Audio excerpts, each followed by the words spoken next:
लिया कि मोहम्मद का मुझे जबरदस्ती दिला दिया। अब मैं उतरा नैनीताल, पूछ रहा हूँ पागलों की तरह से कि भाई यहाँ कोई साधु, कोई संत, कोई महात्मा आए हैं, मुझे बताया क्या लोगों ने गुरु महाराज की नगरी नैनीताल में रुके हैं। अब कोई बताता नहीं था। परिवार नगर की मेहनत के बाद एक कुड़ी ने बताया मेरे दूर पहाड़ी पर लाल धोती दिखाई दे रही है, लगता है कुछ सन्यासी वहाँ है, सतगुरु शायद वही हूँ।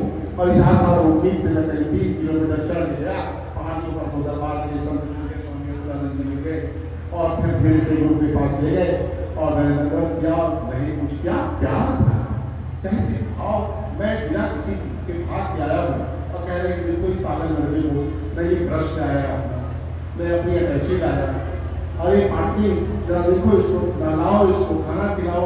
और मुझे उन्होंने गुरु महाराज ने इतनी इज्जत दिया, इतना भाव दिया, इतना प्यार किया, तो पूरा सब आगे पीछे दौड़ने लगे और मुझे दादा बोला सुधा जाएगा लड़ाई में। फिर गुरु महाराज खुद चलते हुए आए, मैं जगा हुआ था, आए और मेरी लड़ाई भाई मुझे प्यार से थका मुझे। और फिर शाम को गुरु चला निकले बाल रोड पर घूमने। मेरे अभी भी मुझे याद है उनका दाहिना बाएं हाथ में, दाहिने हाथ में, और हम लोग बाल रोड पर नैनीताल में जा रहे हैं। एक अंग्रेज औरत आई, उसे पहुंच हुआ प्रभु का, तो पूछती है मुझसे कि क्या मैं ऐसी कीर्ति ऊर्जा की सोने की तरफ तबक्का हुआ रंग का मैं पहुंच सकती हूँ उनकी। मैंने कहा लड़की पूछ रही है कि आपके पहुंच हो सकती है, कहाँ मैंने पहुंच हो सकती है। कुत्ता फिर पहुंच हुआ, उसने फिर इस तरह हम गए और स्टेटिंग के लिए भाई में पैसे दिए। बड़ी कावड़ी कहानी है और लोग गुरु को चढ़ाते हैं, गुरु को दान करते हैं। यहाँ कहानी उल्टी थी, यहाँ एक पार्टी में पूजा पौड़ी नहीं थी और जिस दिन मुझे भेजा उस दिन बाबा भाषानंद जी भी आ गए और जिस दिन गुरु महाराज ने मेरे को विदा किया तो खाने का पैकेट और पराठा और मेरे पॉकेट में 300 रुपए। अब मैं बड़ी चिंता में चला वहां से कि बाप सारे लोग गुरु महाराज को चढ़ाते हैं, मैं कैसा वाहियात आदमी हूँ, मैं उनसे ही पैसा लेके जा रहा हूँ। और इतना प्यार, जैसे कोई बच्चे को प्यार करता हूँ, दुनिया में भी आप लोग उतना भी प्यार करना पाते होंगे अपने बच्चों को, जो प्यार सदगुरु ने दिया मुझे। और मैं लौट के आया बनारस और रात भी 24 घंटे नहीं बीते होंगे मित्रों, 48 घंटे 24 घंटे के लिए बीते। इंस्टीट्यूट से लौट रहा था, ये मैं कहता हूँ उनकी कृपा का, उनके परम तत्व का, उनके उस व्यक्तित्व का, उनके उस असीम कृपा का अनुभव करता हूँ मैं कि मैं इंस्टीट्यूट से लौट के जा रहा था मैं और एक लिफाफा गिरा हुआ था और उस लिफाफे में 3 नोट थे 100 वो 300 रुपए जो गुरु महाराज ने दिए थे मुझे वापस करने के लिए चिंता में और पैसे थे नहीं मेरे पास। वो लिफाफा गिरा हुआ मिला, मैं बना गया मेरे भाई के साथ कहीं किसी का है इसको वापस करना है, गया और मैं लिखा बोर्ड पर 300 रुपया गिरा मिला है, जिस सत्य का हुआ ले जाए। और मनी पर प्रार्थना करता रहा कि भगवान कोई मांगने ना आए, ये भगवान कोई मांगने का आए, कोई मांगने नहीं आया। फिर वो 300 रुपये मैंने गुरु महाराज को रजिस्ट्री कर दिया। तो ये थी उनकी अवधारणा, हर क्षण हर वक्त हर जगह इस हाल में मौजूद है कि हमको और आपको पता नहीं। बस उनको प्रेम की जाइए, उनकी गहरी भावना में डूबे। हमें शास्त्रों का ज्ञान नहीं, ना हमने परिषद पढ़े, ना मैंने रामायण की लड़ाइयाँ पढ़ी। और साधु संत महात्माओं के साथ चलने में जो कुछ परमात्मा ने सोचा याद दिया। लेकिन एक बात याद रखना, एक बात याद करने की है कि उनकी इबादत, उनकी चर्चा जिक्र हबीब कम नहीं, बस से हबीब से, अपने इष्ट का, अपने ईश्वर का, अपने परमात्मा का, अपने गुरु का दर्शन, उनकी चर्चा करना दर्शनों से कम नहीं होता। जिक्र हबीब कम नहीं, बस से हबीब से। तो आज हम उसी चर्चा को करने के लिए बैठे हैं यहाँ, उन्हीं की याद करने के लिए बैठे हैं यहाँ।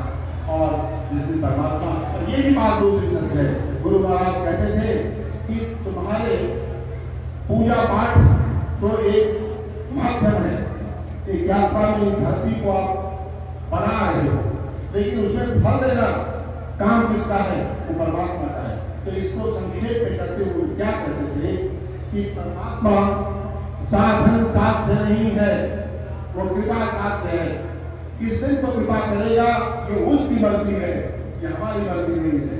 हमारा काम क्या है? हमारा काम है उसे आराधना करके जाना, उसे प्रार्थनाएं करके जाना, उसके प्रति हमेशा विनय अवनत रहना, क्योंकि वो साधन साथ नहीं, वो कृपा साथ है, वो ग्रेस है जो उतर जाता है आपके अंदर, जिसके अंदर उतर गया वो मालामाल हो गया।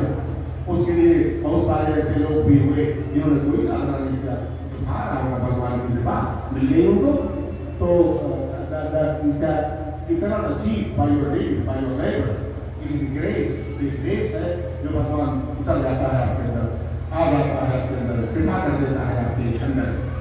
तो इसी भी कहते हैं आगाहे सफर करना जाओ, अनजाने सफर मालूम नहीं। जो मंदिरों में यांत्रिक ढंग से घंटियां बजाने से परमात्मा नहीं कुछ होता, लेकिन बजाते रहना चाहिए। क्या पता घंटियां बजाते बजाते हृदय में भी घंटियां बज रही, इसलिए उस कार्य को करते रहना चाहिए। भाव तो ये है जब उसके सामने जाए तो हमारी आंखों से आंसू चल पड़े, और आप आंखों से चल पड़े आंसू, हो गई इबादत पूरी। उससे बड़ी कोई इबादत ही नहीं है। उसकी आंखों में हम रो पड़े, उसकी याद में, उसके दर्द में, उसकी में डूब जाए, बेचैन हो जाए, हो गई पूजा, हो गई। आदाब सफर पर ना जाए, अनजाने सफर मालूम नहीं। पूरे जीवन में जज्बात के आलम से गुजरे, एहसास की सदियां बीत गई, कि आंखों से पूरा तक कितना है सफर मालूम नहीं। तो हमें यात्रा करते जाना है, प्रार्थनाएं करते जानी है और इबादत करते जाना है, उसकी याद में होते जाना, होने की शक्ति देते हैं। क्योंकि हम हृदय के लोग हैं, भारतवर्ष जो है हम पूरब के लोग हैं, हृदय के राज हैं। यही कारण रहा है कि सदियों से हम पर लोगों ने आक्रमण किया, अटैक किया, गुलाम बनाया, कभी अंग्रेजों ने, कभी मुसलमानों ने। ये तब इसलिए हुआ कि हमने किसी पर आक्रमण नहीं किया, परमात्मा की खोज करते रहे। हम हृदय के लोग थे, हमने कभी किसी पर आक्रमण नहीं किया। हम प्रार्थना और पूजा के लोग हैं, इसीलिए हमारे पास बहुत बड़ा मैटेरियलिज्म नहीं आया, हमारे पास बहुत भौतिकवाद नहीं आया। लेकिन दोनों का बैलेंस हो, मैंने सुनता है भगवान कृष्ण जी अवतार में आते हैं, तो कहने का मेरे भाव है कि बस हम याद करते चले, हमारे ये गुरुजन हैं, ये हमारे सन्यासी लोग जो हैं, ये पूरी तरह भगवान को समर्पित हैं। वो यात्रा पर, इनकी यात्रा को तकरीबन 3 चौथाई तय हो गई, जिस दिन उन्होंने गहरी वस्त्र लिया और संसार से नाता तोड़ा और परमात्मा से नाता तोड़ा। लेकिन दुर्गा यही कहते थे, हमने उनके मुंह से सुना है कि ये मत गुमान रखना कि जो हमारे लाभ कपड़े वाले हैं वही सबसे बड़े सन्यासी और प्रिय हैं। हमारे भक्तों के बीच में भी हमारे ऐसे ऐसे प्यारे बैठे हैं जो इनसे कम है, ऐसा उनके मुंह से मैंने सुना। तो आज हम लोग याद किया उनको और बहुत अच्छा लगा। सतीश भाई जी हैं, सिंह साहब हमारे, मैंने और तमाम लोग, जिनके बहुत से लोग जिनके नाम मैं जानता हूँ, कुछ लोग जानता हूँ, तो लोग हम आए और अपने आपको अपने अमृत वचनों से लाभान्वित करें।